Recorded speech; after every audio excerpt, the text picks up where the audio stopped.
Nous avons eu des os humains jusqu'en 1958. Quelle partie de l'histoire est en train d'être délibérément effacée? Le Japon expansionniste et les atrocités qu'il a commises dans les années 1930 sont complètement passées sous silence dans la plupart des programmes scolaires, même si cela s'est passé il y a moins de 100 ans. J'ai toujours trouvé cela déconcertant. Je me souviens très bien d'une vidéo que j'ai regardée au lycée et qui montrait une vieille femme chinoise expliquant très stoïquement que lorsque les Japonais ont envahi sa communauté, les soldats l'ont prise et l'ont agressée à plusieurs reprises, y compris, soi-disant pour s'amuser, en lui enfonçant des pétards allumés dans le vagin. Honnêtement, c'est l'un des aspects de l'histoire qui me déconcerte également. Les atrocités commises par l'autre empire et par les nazis passent pour des pitreries d'écoliers. Des expériences où les bras et les jambes des gens étaient coupés et échangés. Des yeux injectés avec de l'acide. 400 000 morts rien que pour les essais d'armes biologiques. Et tout cela, juste pour voir ce qui se passerait. L'une des choses que j'ai apprises et qui m'a interpellé, c'est qu'il existe des rapports selon lesquels des soldats capturés ont été soumis à des vivisections dans le but d'enseigner aux étudiants de l'université.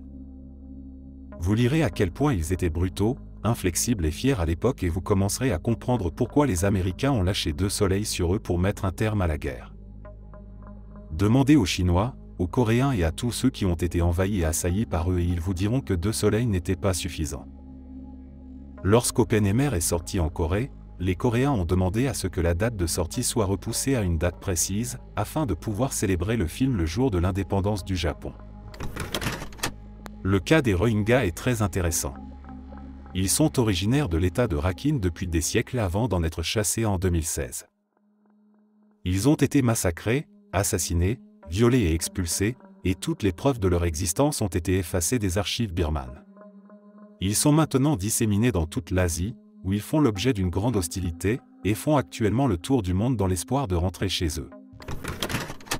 Les Serbes tentent désespérément de nier toutes les atrocités qu'ils ont commises dans toute la Bosnie.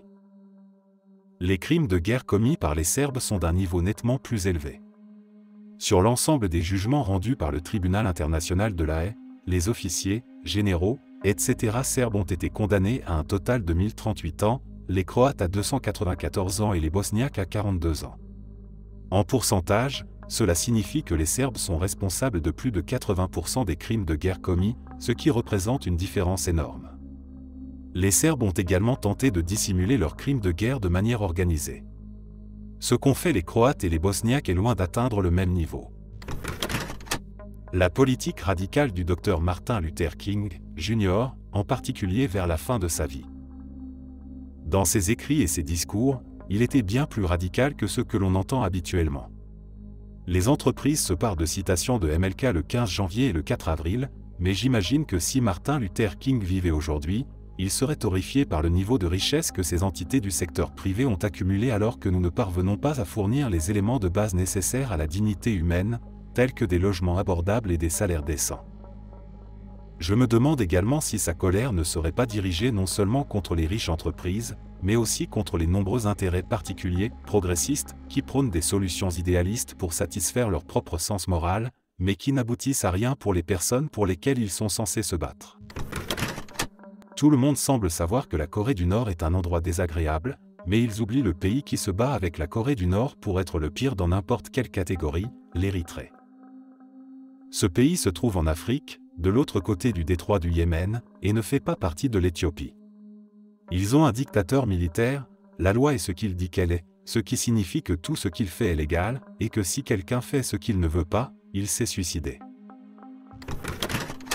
Lors de la Seconde Guerre mondiale, la France était généralement ouverte aux idéaux nazis. Sous l'occupation, les gens étaient envoyés dans des camps, etc. Mais ils ont réécrit l'histoire en glorifiant les forces de la résistance qui n'étaient qu'un petit groupe d'individus résistants à l'occupation nazie.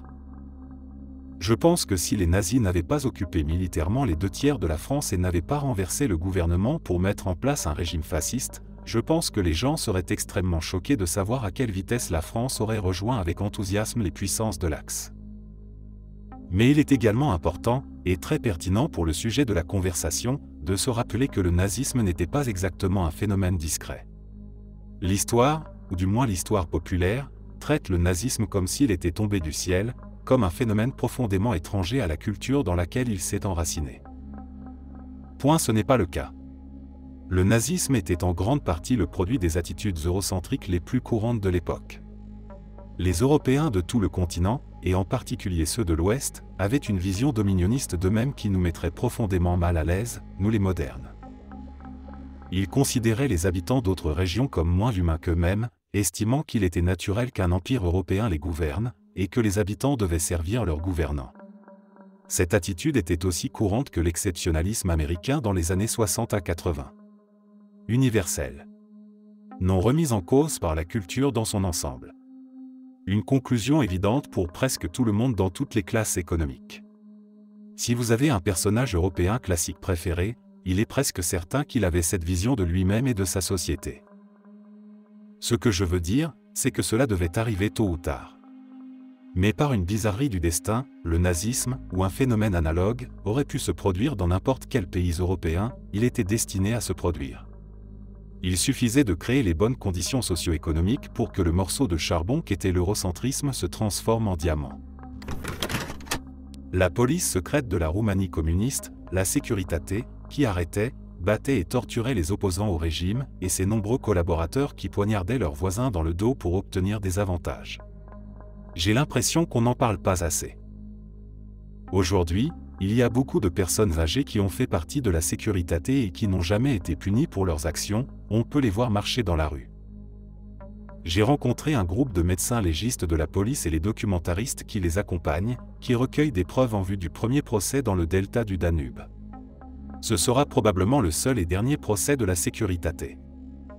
Les personnes qui torturaient et tuaient les dissidents vivent dans le village et nient bien sur les atrocités, alors que les villageois ont confirmé qu'ils avaient l'habitude d'entendre les cris provenant des prisons. Au Sri Lanka, les Britanniques ont laissé deux royaumes rivaux en un seul pays démocratique. Comme on pouvait s'y attendre, le grand royaume singalais a élu ses propres citoyens et a commencé à persécuter ceux qui avaient appartenu au petit royaume tamoul. Après de nombreuses émeutes raciales au cours desquelles de nombreux hommes, femmes et enfants tamouls ont été tués à l'arme blanche ou brûlés vifs sous les yeux ou avec la participation de la police singalaise, un petit nombre de victimes a réussi à organiser sa propre force de résistance. Ils se sont battus et ont négocié pour obtenir l'indépendance, ou au moins un système à deux États, afin de pouvoir diriger leur propre pays à la place des Singalais, mais ils ont été traités de terroristes.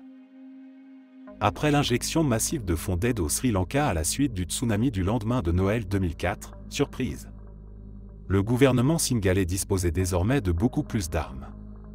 Ils ont achevé ce qu'ils avaient commencé, tuant les Tamouls sans distinction. À la fin, ils ont refusé l'accès aux observateurs internationaux, travailleurs humanitaires, Nations Unies, journalistes, ont dit aux Tamouls « Nous n'attaquons que les combattants, alors allez dans la zone d'exclusion sur si vous n'êtes qu'un civil » et ont ensuite bombardé les civils, y compris les femmes et les enfants, qui se trouvaient dans cette zone. Des dizaines de milliers de morts. D'autres ont parlé de l'histoire des Amérindiens, et c'est certainement vrai, mais je voudrais préciser quelque chose d'important à ce sujet, à savoir leur langue. De nombreuses tribus de langues sélectionnées n'ont plus qu'une poignée de locuteurs, et beaucoup d'entre eux sont âgés et dans peu de temps, après leur décès, ces langues seront mortes. Il est extrêmement regrettable qu'il n'y ait que peu ou pas d'efforts pour tenter de conserver ces langues, de les maintenir en vie et de les faire perdurer pour les générations futures, mais c'est peu probable. Il est probable que d'ici quelques années, nombre de ces langues auront disparu à jamais. L'histoire, la langue, la culture et la religion tibétaine. Ces éléments sont effacés quotidiennement, en ce moment même, et ce depuis plus de 60 ans. Un mélange d'émotions est inévitable lorsque je rencontre de nombreux résidents tibétains dans l'Himachal, d'où je viens. Je suis heureux de les voir construire leur vie au prix d'un travail acharné, mais je suis également triste de penser que leur vie aurait pu être très différente et peut-être plus facile sans la nécessité d'émigrer. L'actuel Dalai Lama ou Gyalwar Rinpoche réside dans le monastère de Dharamshala, que j'ai visité quand j'étais très jeune. Mes souvenirs de l'endroit sont assez flous, mais je me souviens très bien d'une salle du complexe où l'on diffusait des vidéos illustrant les révoltes passées. Cette visite a éveillé ma curiosité quant à l'importance du monastère pour le peuple tibétain et m'a incité à approfondir son histoire. Cependant, en vivant maintenant hors de l'Inde et en interagissant avec des personnes de différents pays, je me suis rendu compte que la sensibilisation mondiale à la situation au Tibet est minime. Même une grande partie de la population indienne n'est pas informée de ce qui se passe au Tibet. La Suède a tenté d'assimiler les Samis en interdisant leur langue dans les écoles et en proscrivant le yoaking, chant traditionnel, et le tambour. Les femmes Samis ont été secrètement stérilisées par le gouvernement suédois, et ce programme a duré jusque dans les années 1970. La stérilisation secrète sans consentement a été pratiquée sur des femmes amérindiennes dans les hôpitaux de l'IHS aux États-Unis jusque dans les années 1970, ainsi que sur des femmes aborigènes en Australie. Dans mon pays, certains événements sombres de l'histoire sont en quelque sorte balayés sous le tapis parce que leur évocation suscite beaucoup de honte. L'un de ces événements est l'expérience de Vipolm. Il voulait expérimenter le processus de la carie dentaire et l'effet du sucre sur ce processus. Ils ont donc mené ces expériences dans un établissement psychiatrique où ils n'offraient rien d'autre que des sucreries, des bonbons, du sucre, etc. aux personnes qui y vivaient. Les participants à ces expériences n'ont jamais donné leur accord et n'ont jamais compris ce qu'ils faisaient. Ces personnes se sont retrouvées avec des dents abîmées à vie. Les personnes qui menaient ces expériences abusaient donc des personnes vivant dans cette institution. Le reste du monde civilisé avait la possibilité d'éviter le génocide des Juifs allemands, mais la volonté de faire quelque chose n'était pas là. Lors de la conférence d'Évian en 1938, les dirigeants du monde se sont réunis pour discuter de la manière d'empêcher le génocide, mais très peu de pays ont proposé d'accueillir un nombre significatif de réfugiés de la population. On n'en parle plus vraiment aujourd'hui, mais les Juifs n'étaient généralement pas considérés comme de bons citoyens dans la plupart des pays, et les dirigeants mondiaux craignaient que le public n'accepte des réfugiés juifs, à l'exception des scientifiques, des artistes musicaux et des familles riches. Adolf Hitler a déclaré avant la conférence que s'ils étaient si préoccupés par la population juive, il embarquerait volontiers tous les juifs allemands sur un luxueux paquebot à destination de n'importe quel pays qui accepterait de les accueillir. Après la conférence, il a conclu que le génocide ne rencontrerait pas d'opposition sincère de la part des Alliés puisqu'ils refusaient de faire quoi que ce soit d'autre que de parler. Nous avons eu des zoos humains jusqu'en 1958. En Allemagne, un parc d'attractions avait une section appelée Lillipuland jusque dans les années 90. Des petits personnages y vivaient dans de minuscules maisons et les visiteurs pénétraient dans leurs salons.